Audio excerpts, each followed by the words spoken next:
اب میرے بھائیوں اگلی جو آیت ہے نا سورہ البقرہ کی آیت نمبر 164، اسے آیت الآیات کہا جاتا ہے، اس کا نام ہے ایسی آیت جس میں اللہ کی کئی آیات بیان ہوئی ہیں، اللہ کی قدرت کی نشانیاں،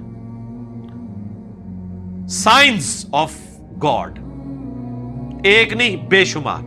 اور قرآن حکیم میں سورۃ البقرہ کی آیت نمبر 164 کے مقابلے پہ کوئی ایک آیت ایسی نہیں ہے جس میں صرف ایک آیت کے اندر اللہ تعالیٰ کی قدرت کے فزیکل فینومینا آف نیچر، جو اللہ تعالیٰ کے فینومینا بنائے ہوئے ہیں، وہ سارے کے سارے آلموسٹ بڑے بڑے فینومینا جو قرآن پاک میں سکیٹرڈ فارم میں ہیں،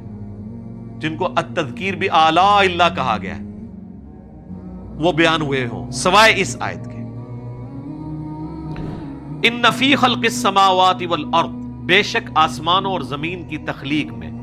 واختلاف اللیل والنہار، اور رات اور دن کے آنے جانے میں، والفلک التی تجری فی البحر، اور کشتیوں کے جہازوں کے سمندروں میں چلنے میں،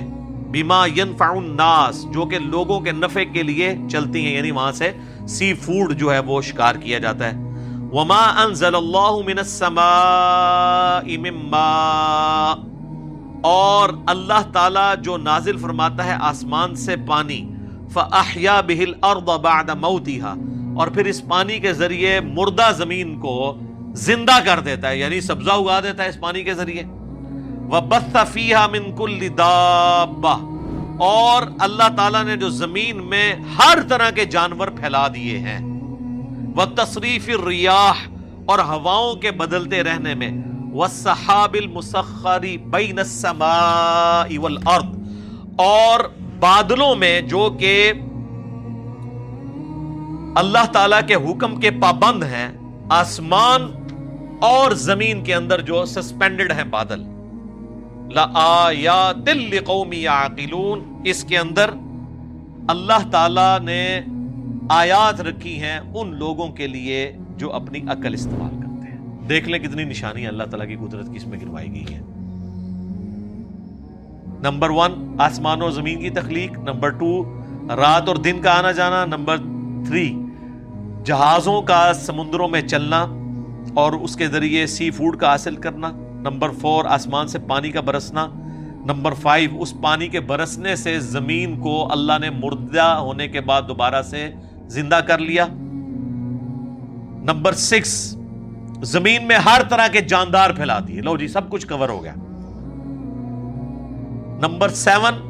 ہواؤں کے چلنے میں جو کہ بادلوں کو لے کے آتی ہیں، اور نمبر 8 بادلوں کا آسمان اور زمین کے درمیان جو ہے وہ سسپینڈڈ ہونا، جس کے ذریعے اللہ تعالیٰ بارش برساتا ہے۔ یہ سب کی سب اللہ تعالیٰ کی قدرت کی نشانی ہے، یعنی جس میں ذرا سی بھی عقل ہے اللہ تعالیٰ ہمارا ہے، وہ ان چیزوں کو دیکھ کے رزلٹ پہ پہنچ جائے گا کہ یہ کسی کے کرنے سے ہو رہا ہے۔ God is the only explanation of all the physical phenomena in this universe۔ اللہ ہی واحد وضاحت ہے اس کائنات میں ہونے والے ہر فزیکل فینامنا کی۔ تو اب جس اللہ کی یہ کوالٹیز ہیں اس کے مقابلے پہ اگر کسی اور کے ساتھ وہ چیزیں وابستہ کر دی جائیں تو اس سے بڑا کوئی جرم نہیں ہو سکتا، اور یہی اللہ اس چیز کا حقدار ہے کہ اس کے ساتھ شدید محبت کی جائے، دلی محبت آخری درجے کی، جو کسی اور مخلوق کے ساتھ نہیں ہو سکتی۔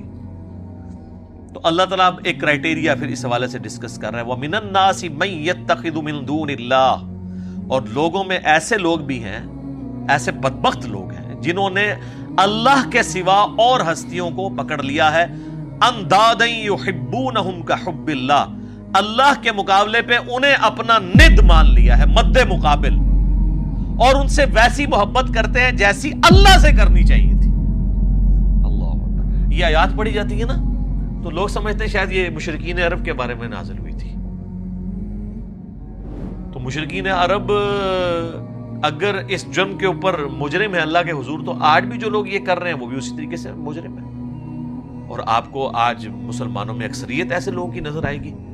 جو اگر آپ ان سے حلفیہ بیان لیں تو وہ کبھی یہ نہیں کہیں گے کہ ہم اللہ سے بڑھ کے کسی سے محبت کرتے ہیں، لیکن ان کا ایٹیچیوڈ یہی ہے۔ وہ آپ کو کبھی شعر سنائیں گے، اللہ اللہ کیے جانے سے اللہ نہ ملے گا، اللہ والے ہیں جو اللہ سے ملا دیتے ہیں، اور اللہ والے ان کو کہہ رہے ہوتے ہیں جو اپنی عبادت کروا رہے ہوتے ہیں۔ اگر اللہ والے سے مراد یہ رسول اللہ کو، صحابہ اور اہل بیت کو لیں تو ہم ان کے ساتھ ہیں، لیکن آپ کو پتہ ان کو نہیں لیتے کیونکہ وہ تو ولی نہیں تھے نا، ولی تو بعد میں ہوتے ہیں، وہ اللہ والے ان کو کہہ رہے ہوتے ہیں جن سے تجوید سے اگر آپ نماز سنیں تو نہیں سنا سکتے، اور ترجمہ تو بھول ہی جائیں کہ وہ سنا سکتے ہیں۔ ہاں وہ یہ کر سکتے ہیں کہ سجے پاسے اسلام پھیرے تھے سارے حافظ ہو گئے، کھبے پاسے پھیرے تھے سارے ناظرہ ہو گئے، وہ کہتے ہیں نا جی پیچھے نیت کی۔ تو میں کہتا ہوں جن بزرگوں کے بارے میں آپ کا ایک کلیم ہے نا، اگر آج بھی اس طرح کہتے ہیں نا جی دنیا اولیاء سے خالی نہیں ہے، آج بھی ان اولیاء کو لیں، وہ تجوید کے ساتھ آپ کو سنا نہیں سکتے، وہ آپ کو سنت اذکار نہیں بتا سکتے صبح و شام کے جو نبی علیہ السلام نے تعلیم فرمائے ہیں۔ فرض نماز کے بعد کے آپ کو 2-3 اذکار بتائیں گے، 17 نہیں بتا سکتے، ان کی تربیت ہی وہ نہیں ہوئی بھی ہے۔ تو وہ ان ہستیوں کے بعد، حتیٰ کہ سورہ الزمر کے اندر جا کے آئے گا، سورۃ المومن کے اندر، کہ ان کے سامنے جب اکیلے اللہ کا ذکر کیا جاتا ہے تو ان کے دل گھٹنے شروع ہو جاتے ہیں، اور جب اللہ کے ساتھ اور ہستیوں کو شامل کیا جاتا ہے تو ان کے پھر دل پھیل جاتے ہیں۔ اور آپ یہ کر کے دیکھ لیں جناب، آپ اللہ کی توحید بیان، ہم تو کئی بار یہ تجربہ کر چکے ہیں، آپ اللہ کی توحید بیان کریں تو ان کو چڑ ہو جاتی ہے، وہ کہتے ہیں جی کو بزرگوں کا بھی ذکر کرو نا جی۔ بلکہ ہمارے ایک سیالکوٹ میں بڑے قریبی بھائی، تو وہ ایک بریلویوں کی مسجد میں امام تھے، تو جب اللہ تعالیٰ نے ہمیں قرآن کی توحید کی طرف راغب کیا تو دعوت کی برکت سے انہوں نے بھی حق قبول کیا، تو ظاہر ہے وہ اب اناؤنسمنٹ تو نہیں کر سکتے تھے، تو انہوں نے بہرحال توحید کے اوپر درس شروع کیا قرآن کے اندر، جو قرآن کی آیات ہیں اعلیٰ حضرت کا ترجمہ رکھ کے، اب تو کسی کو تکلیف نہیں ہونی چاہیے۔ تو 2-4 دن تو توحید برداشت کی انہوں نے، اور پھر بابے جو ہے مسجد کے اکٹھے ہو گئے، انہوں نے کہ ایک جناب اللہ نہیں توندے رہتے ہو ہر ٹائم، کو بزرگوں کا بھی ذکر کریا کرو۔ یہ دیکھیں پنجابی کا محاورہ نے یوز کیا، ہر ٹائم اللہ نہیں توندے رہتے ہو، استغفر اللہ۔ تو ان کو اتنی چڑ ہوتی ہے، اور یہ حقیقت ہے کہ ان کی محبت ان ہستیوں کے ساتھ زیادہ ہے، اور اسی لیے آپ بزرگوں کے بارے میں کوئی بات کریں تو یہ سیکھ پا ہو جاتے ہیں۔ اللہ کے بارے میں کہتے ہیں جی اللہ کو تو پہلے ہی اتنے لوگ گالیاں نکال رہے ہیں، ایک اور نے نکال دی تو کیا ہو گیا؟ ہاں ظاہر ہے وہ نکال رہے تو ہیں، حالانکہ یہ خود بھی نکالنے والوں میں شامل ہیں جی۔ سورہ مریم میں آتا ہے کہ جو اللہ تعالیٰ کے لیے بیٹا تجویز کرتا ہے، یعنی شرک کرتا ہے، شرک کی کوئی بھی فارم ہو، وہ اللہ کو ایسی بات کہہ رہا ہے، ایسی گالی دے رہا ہے کہ قریب ہے آسمان پھٹ پڑے اور زمین شک ہو جائے اور پہاڑ ریزہ ریزہ ہو جائے، ان دعوا للرحمن ولدا، کہ یہ رحمان کے لیے بیٹا تجویز کرتے ہیں۔ اگر زمین و آسمان اور پہاڑوں کے احساسات ہو نا اس طرح کے، تو یہ سارے ان پہ پھٹ پڑے،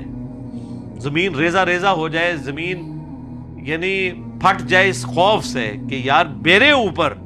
یہ لوگ اللہ کے ساتھ اور ہستیوں کو شریک ٹھہرائیں۔